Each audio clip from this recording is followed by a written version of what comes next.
So welcome back guys to another video, and today I'm doing gamer confessions.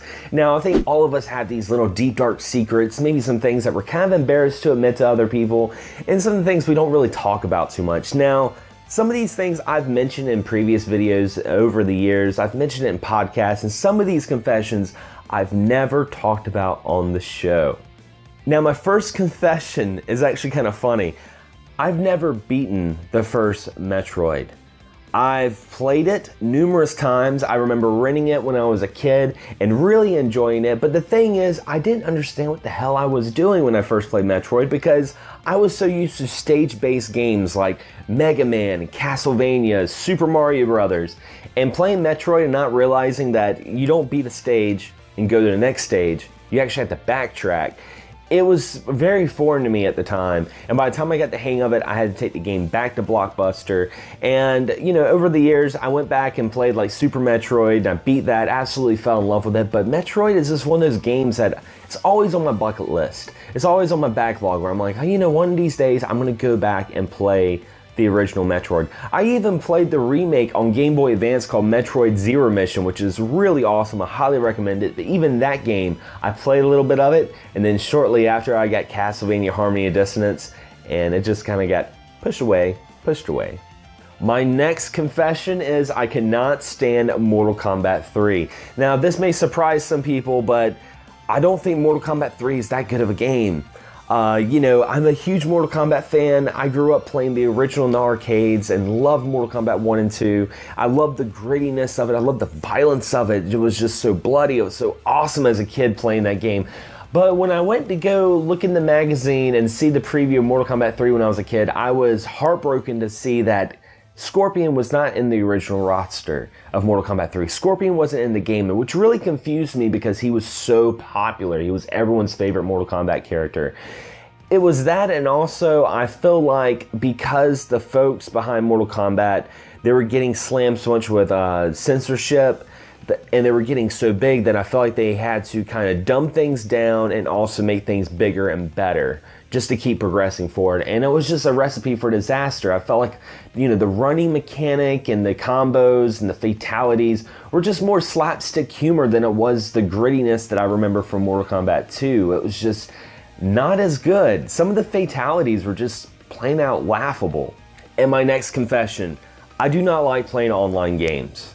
It is not really what I enjoy doing. Now, I will say it surprises some people because I have a YouTube channel, I do social media, but as much as I like doing things online, video games is kind of my escapism from everyone else and everything. I know sometimes I'll get a brand new game and someone will message me, hey, are you gonna live stream this? And I'm like, nope, absolutely not, because I'm the kind of person that if I get an RPG or a single player game, I like to turn my phone off, I like to shut the lights off, and I like to play the game and enjoy it and just be alone, just be completely by myself, being submerged in the story. And the only online games that I kind of enjoy playing, if I do play online, is fighting games. And that's because, you know, growing up in the arcade scene in the 90s, that's what fighting games were all about. They were all about, you know, battling your friends, and that's one of the reasons why I wasn't too upset when Street Fighter V didn't have arcade mode, because I always thought it was kind of a nuisance to play against the computer. You know, I played against the computer when I had nobody come over to my house, or maybe if I was practicing to get better next time I would fight that person. But yeah, I mean, that's probably the only online that I really do a whole lot is fighting games. And my last two confessions. One, I don't think Final Fantasy 13 is a terrible game. I know, gasp, right? Oh my god. But the thing about it is I don't think it's a great Final Fantasy. It's definitely not one of the best in the series, but I think it gets a lot more flack than it deserves. You know, I think a lot of people would just hate on it just because it's fun to hate on Final Fantasy 13, where I think Final Fantasy 12 was so much worse than Final Fantasy 13. Final Fantasy 13 was very linear, had a very weird story that I just could not connect with, but what I did like about it is it was what I call a lazy boys RPG. It was an RPG that you could sit back on your recliner and push one button. And you know, sometimes we need that. Sometimes we need that simplistic mechanics in our life, and it made me think of another Final Fantasy that I actually really do enjoy. It's a guilty pleasure of mine, and that's Final Fantasy Mystic Quest on the Super Nintendo.